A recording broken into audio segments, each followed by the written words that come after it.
como é que vocês estão? Eu sou a Priscila, acho que a maioria já me conhece, eu estou sempre aqui gravando os vídeos para vocês. Nós estamos hoje já no mês de agosto, né? Já passamos aí mais de metade do ano. E hoje nós vamos falar sobre o tema da saúde emocional. Antes de começar a falar com vocês exatamente sobre o tema, eu gostaria de pedir para aquelas pessoas que ainda não se inscreveram no nosso canal do YouTube, que possam se inscrever, assistir, curtir, compartilhar os vídeos, também nas nossas redes sociais, né? No Instagram, no Facebook. É super importante para a gente, enquanto Casa de Acolhida, receber esse reconhecimento de vocês, tá bom? Então vamos começar a falar sobre saúde emocional. O que é, como a gente faz para cuidar da saúde emocional, tá? Então, assim como é muito necessário a gente cuidar da nossa saúde física, tomar vacina, fazer atividade física regularmente, não fumar, beber com moderação, fazer exames preventivos, tudo isso é extremamente importante e a gente está sempre fazendo.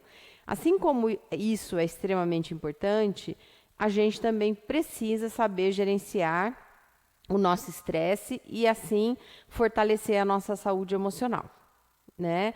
Então, o que eu estou querendo dizer com isso? Estou querendo dizer que a gente precisa cuidar da nossa saúde mental, emocional, psíquica, né? Não só da nossa saúde física. A OMS, que é a Organização Mundial de Saúde, né? Ela define o que é saúde emocional, né? Então, até vou ler para vocês a definição. A saúde emocional é como um estado de bem-estar onde o indivíduo realiza suas próprias habilidades, né? Como ela lida com os fatores estressantes, normais da vida, trabalha produtivamente e é capaz de contribuir com a sociedade. Então, ter saúde mental, né, segundo a Organização Mundial de Saúde, é isso que eu falei. É você poder, na verdade, como indivíduo, realizar suas atividades cotidianas, gerenciando seu estresse, sua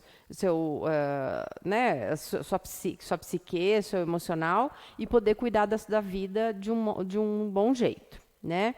Então, assim, ser emocionalmente saudável, vamos chamar assim, tem a ver com características psicológicas e de comportamentos positivos, né? Pois não se resume, né? Ter saúde emocional não se resume à ausência de questões mentais, como, por exemplo, ansiedade, depressão. Então, assim, eu não tenho ansiedade nem depressão, nem síndrome do pânico, nem bipolaridade, tudo isso, então eu tenho uma boa saúde emocional. Não necessariamente, né? Porque, na verdade, ter saúde emocional, desculpa, é ter uma maior capacidade de atingir os nossos objetivos e viver uma vida plena, socialmente falando, né? Então é isso, não é porque eu não tenho algumas doenças, vamos chamar assim, emocionais, como essas que eu citei, que a gente tem uma saúde boa emocional. A gente precisa, sim, ter uma capacidade, né, para ter uma saúde emocional boa, de atingir nossos objetivos e viver uma saúde mental plena, né? Então, como eu falei, ela é muito mais do que a ausência de doenças, né? Ela engloba uma habilidade em manejar as emoções difíceis, como a raiva, a angústia, o desânimo e outras coisas que a gente sente por aí, né? A saúde emocional ajuda a gente a desenvolver o equilíbrio do que está dentro, que é o nosso mundo interno, com a exigência do mundo externo, com o ambiente. Então, olha que habilidade que a gente tem que ter enquanto saúde mental, emocional, de equilibrar o que a gente sente dentro com o que a gente vive fora, né? Que tem a ver com esse aspecto que eu vou falar agora, que é o que a gente chama hoje em dia bastante, as pessoas estão falando, que é a questão da resiliência, né? Que é a capacidade de se recuperar das adversidades da vida e também de conseguir passar por cima, né? Assim, de uma forma com uma saúde emocional boa, melhorando a nossa saúde mental, né? A saúde mental também, ela engloba cultivar emoções positivas de maneira intencional, quer dizer, se eu tenho uma boa intenção e cultivo aquela boa intenção de uma maneira, comunicando aquela boa intenção de uma maneira com uma boa intenção, quer dizer que eu estou cuidando da minha saúde mental.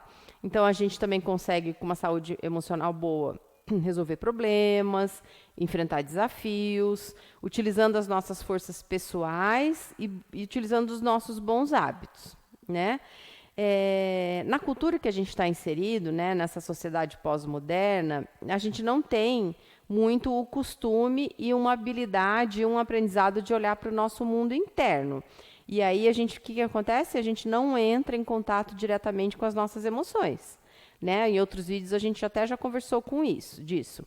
Então, questões como, por exemplo, nossa vulnerabilidade, nossos medos, tristezas, ansiedades, elas são silenciadas todos os dias, né, diariamente nas nossas vidas cotidianas. Então, a gente não entra em contato com as nossas emoções, não entrando em contato com as nossas emoções mais profundas, a gente deixa de cuidar da nossa saúde emocional.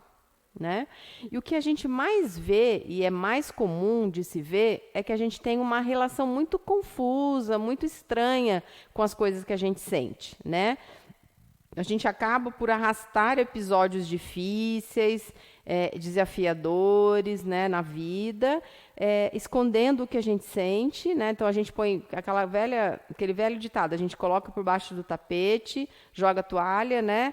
E aí o que acontece? A gente acaba adoecendo.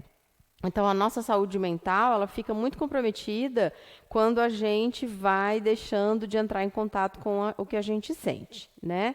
Então, essa carência, né, que eu acabei de comentar com vocês, de olhar diretamente para aquilo que a gente sente, para as nossas novas emoções, é o que nos faz sofrer. Então, assim, a gente sofre por quê? Porque a gente não consegue lidar de frente com as nossas questões mais profundas e cuidar delas para ter uma saúde mental, emocional plena, né? Então isso é de todo ser humano, né? Não sou eu nem vocês, todo mundo tem essa dificuldade de cuidar das emoções, né? Elas vão sempre ser manifestadas, nossas emoções, independentemente da nossa vontade. Então não é porque eu vou forçar não sentir alguma coisa que eu não vou sentir. Eu vou sentir. Pode ser que você, com o tempo na sua vida, vá exercitando e achando uma maneira de você não sentir aquilo.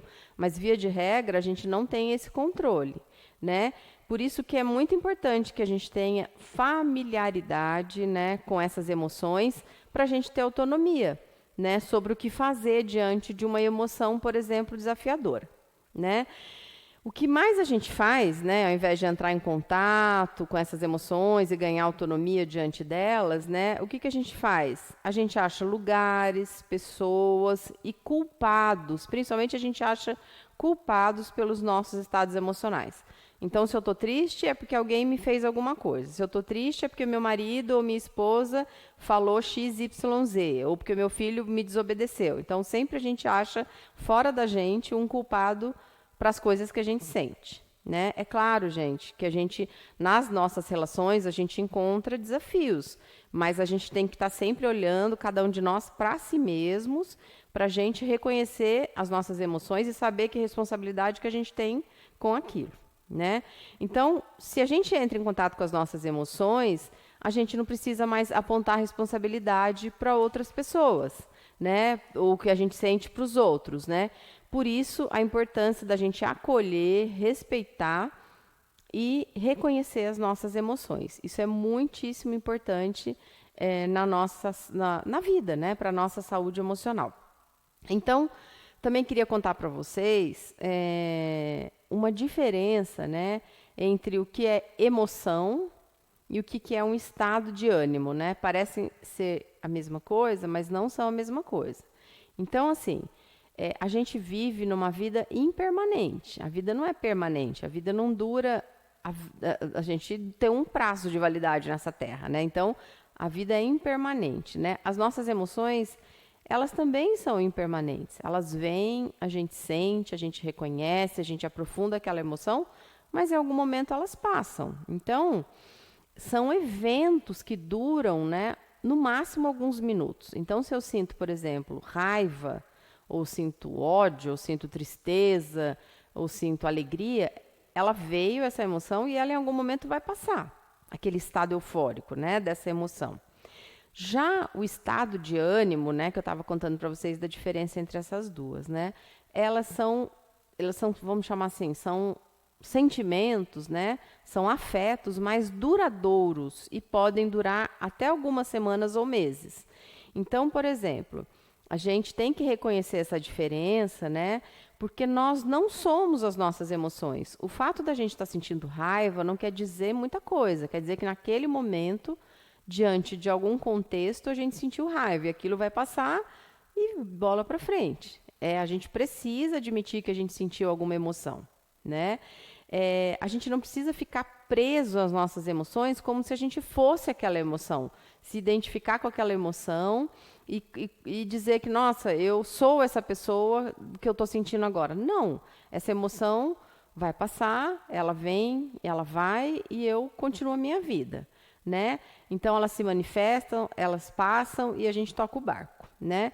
Agora, quando a gente está passando por uma situação muito desafiadora, é muito comum que as nossas ações estejam pautadas, né, e guiadas pela emoção que estamos sentindo no momento presente. Então, é claro que se você, por exemplo, estiver sentindo raiva, muita raiva, vamos supor, vamos pegar um exemplo. A gente está no trânsito, que é um contexto bastante comum para a gente sentir isso, né?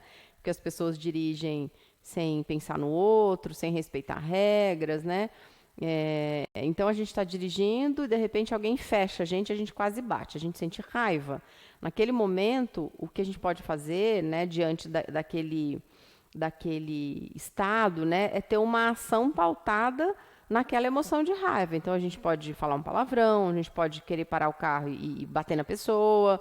Às vezes as pessoas tiram armas e atiram, por exemplo, né? Então as nossas emoções, elas são guiadas, aliás, as nossas ações, os nossos comportamentos, eles são sempre guiados e pautados diante das emoções que a gente está sentindo naquele momento, né?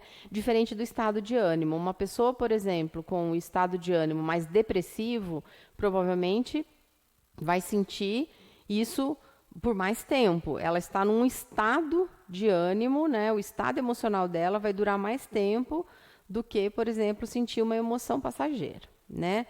Então, é aí, né, nessa diferença que a gente deve cultivar a nossa saúde emocional, né? Como eu falei, a gente não deve se identificar com o que a gente está sentindo, a gente deve sentir, sim, reconhecer que está sentindo isso, falar disso, mas a gente não deve se identificar com aquela emoção, né? Por quê? Porque a gente não pode decidir sobre o que a gente vai fazer diante de um problema que a gente está vivendo. Então, por exemplo, voltando ao exemplo da direção, se eu estou num momento de raiva, muita raiva, e eu ficar absolutamente tomado por aquilo, identificado por aquilo, a chance de eu sair do carro e dar um sopapo na cara da pessoa que fez alguma coisa errada no trânsito é muito grande. Então, eu tenho que falar, nossa, eu estou com raiva, estou sentindo muita raiva, mas deixa eu pensar aqui. Criar uma autonomia para que a sua saúde emocional seja preservada e você tenha um comportamento não identificado com aquela emoção, né? Isso, gente, eu acho que é uma coisa que a gente precisa fazer diariamente, todo o tempo, né? Todo o tempo da nossa vida a gente está pautado pelas nossas emoções. Então, é muito interessante que a gente possa fazer esse reconhecimento e sentir que tem autonomia em termos de saúde emocional para não ficar preso naquela emoção e sair cometendo e fazendo besteiras por aí, né? Então, eu acho que é diferente do estado de ânimo, que a pessoa não tem tanto esse controle, né? Ela está inserida num estado, por exemplo, de ansiedade, de depressão, né? De um ataque de pânico. Então, é muito diferente de sentir só uma emoção. Ela está num estado de ânimo mais duradouro, né? Sentindo uma coisa que vai durar mais, tá bom? Então, a gente vai continuar no próximo vídeo falando sobre saúde emocional, que é um tema bastante amplo, né, e profundo. Então, no próximo vídeo, a gente continua falando um pouco mais sobre esse tema, tá bom? Até mais, obrigada por me ouvirem.